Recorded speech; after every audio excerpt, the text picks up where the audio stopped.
So are these Week 13 odds and lines too high or too low?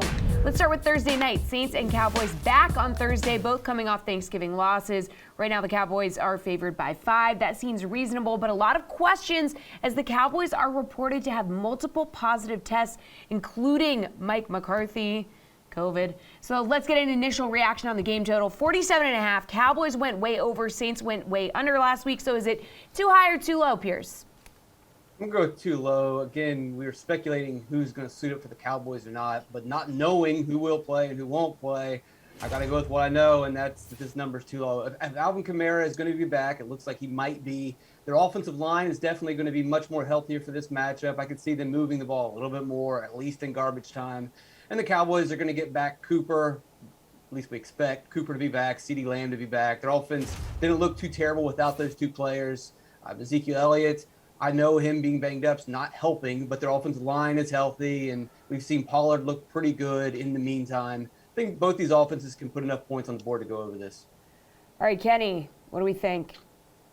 Yeah, I agree with Pearce. Look, I think that normally, if you would have asked me a few weeks ago, looking ahead to this matchup, I would have said, maybe this is a little too high. This Saints defense is good. What we've seen over the last few weeks is really a distrust of both of these defenses, right? The Saints, they're supposed to be one of the better defenses in football. They got absolutely railroaded by the Buffalo Bills on Thanksgiving, and the Cowboys didn't do much better on the defensive side of the ball. I think both of these defenses came in really to the month of November, highly touted, early in the season, some of the best units in football. They've slipped lately. They have not looked too good. I know that it's scary to back it over with Trevor Siemian, quarterbacking the team, but I do think that the Saints ultimately can get enough points on the board to make this a reality because their defense is lagged behind, and so is Dallas's. All right, Kenny, too high or AJ? Kenny just answered. AJ, too high or too low? I'm staring at Kenny, being like, AJ, okay. Aren't we all? Yeah. Oh, God. Oh, my God. Inflating his ego even more. I'm sorry. Look, I agree with both of these guys. I think it's too low. So I'm going to make another recommendation for you. With the uncertainty about these COVID positives and who it may or may not be, the Saints are plus 180 on the DK Sportsbook on the money line here. I think it's worth a sprinkle. Like, just grab it, see if maybe, we don't know who it's going to be or who it could be, but if it's somebody that's impactful on this team or more than one somebody that's impactful, then you're going to see that money line really move, I think, in favor of the Saints. So go out, grab the plus 180 value, and get it now before it shifts. All right, Bucs get the comeback win in Indy. They're 11-point favorites this week. Did the Colts game make you worry about the Bucs, or did the comeback show you that this team knows how to win? Kenny, do you expect them to have to battle with the Falcons, making this 11-point spread too high? I mean, I don't know if anyone has to battle with the Falcons. I like that move, by the way, to show AJ. I don't know if AJ, Kenny.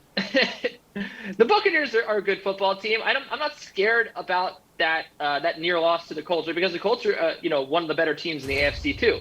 I think that ultimately what it comes down to is this Falcons defense not being able to stop the Buccaneers at all in either facet of the game. And that's why the total is so high, right? The total's 50.5 points in this game. That's not because Matt Ryan and this Falcons offense are expected to come out. It's because the Buccaneers are supposed to come out and absolutely rout Atlanta and this defense that they've paid no attention to now for 3 years. They've not gotten better. They've continued to get worse. Buccaneers are going to come out and put the hurt on Atlanta. I think that they easily cover the 11 points, much like, the primetime game they played against the Giants a few weeks ago, rather. Right? Same sort of scenario, is 11-point spread. This team can't be that bad. And then, boom. I know we have concern about the Buccaneers, but those probably aren't going to show themselves until the playoffs. I really like Buccaneers to go out and cover. I think this is actually too low. I would bet them up to minus 13, maybe. All right, AJ, Kenny thinks it's too low. What do you think?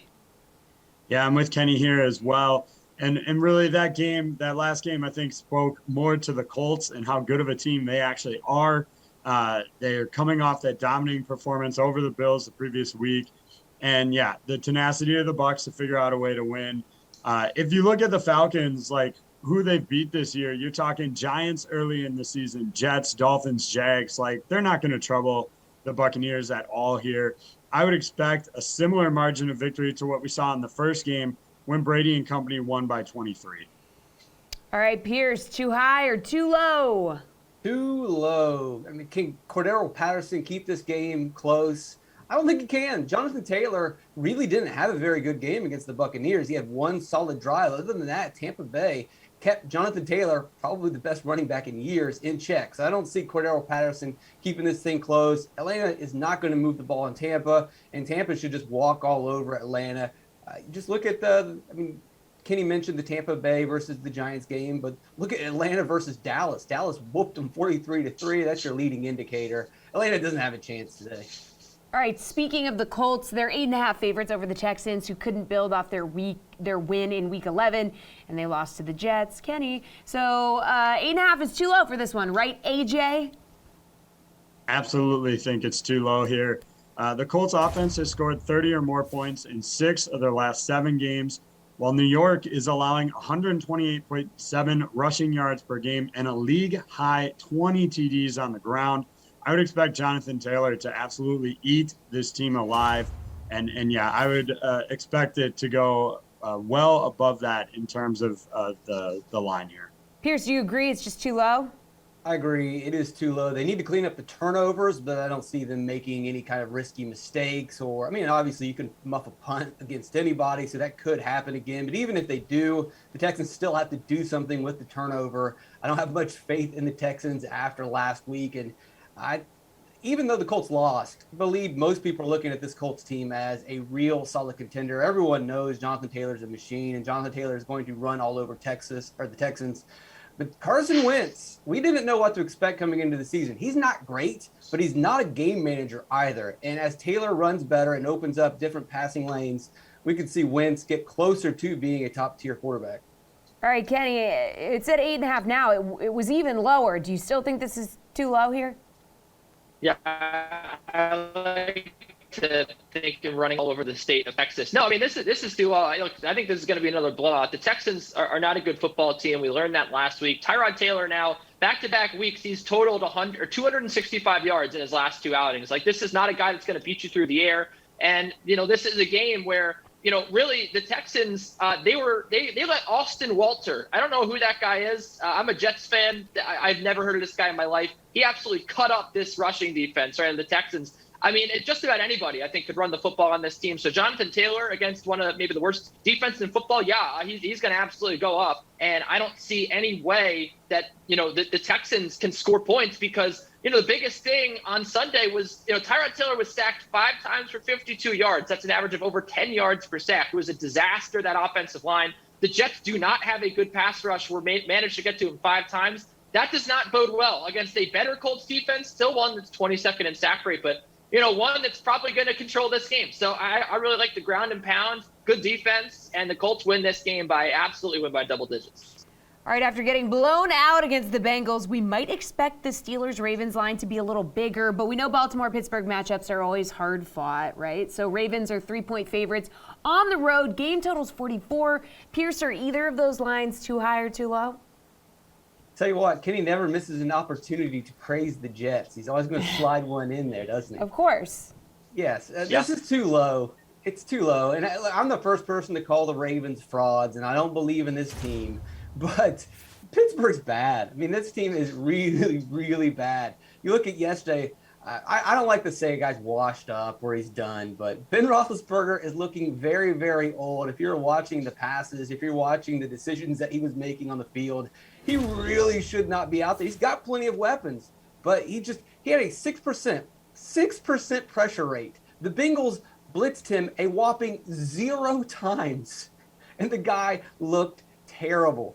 I know that Baltimore doesn't have a very good pass defense, but their pass rush is elite. The pressure that they put on quarterbacks, the blitzing, the quarterback knockdowns, Ben is going to be in for a long day. And I know Lamar had some issues last night, but that's just one of those things you got to deal with Lamar Jackson. He's going to have those up and down games. He has unlimited upside. I would expect him to have a good game against this Steelers team. And this 2.5 is just way too low. All right, Kenny, what do we think?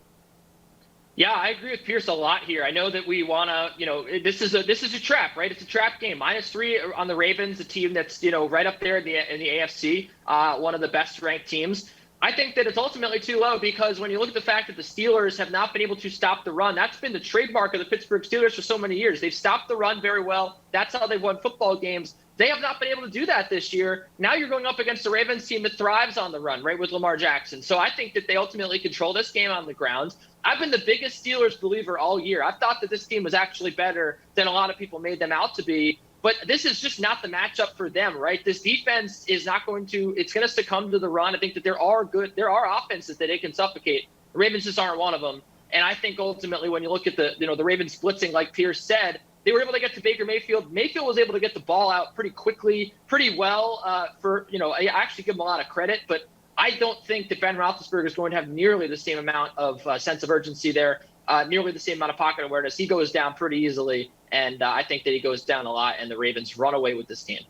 AJ, where do you sit with these two numbers? Well, I agree with both these guys that the game line is too low here. I do think it should be bigger favorites for the Ravens. I actually think the total might be a little too high as well. You look at the Ravens, they've scored just 14 points per game over their last 3 contests. I know the Steelers haven't been exactly stout defensively this season, as evident by that disaster on Sunday. But as the guys mentioned, there's not a lot of offense that we could really expect coming out of Pittsburgh. So if they're not putting up points, I'm just not seeing how they get to the over here.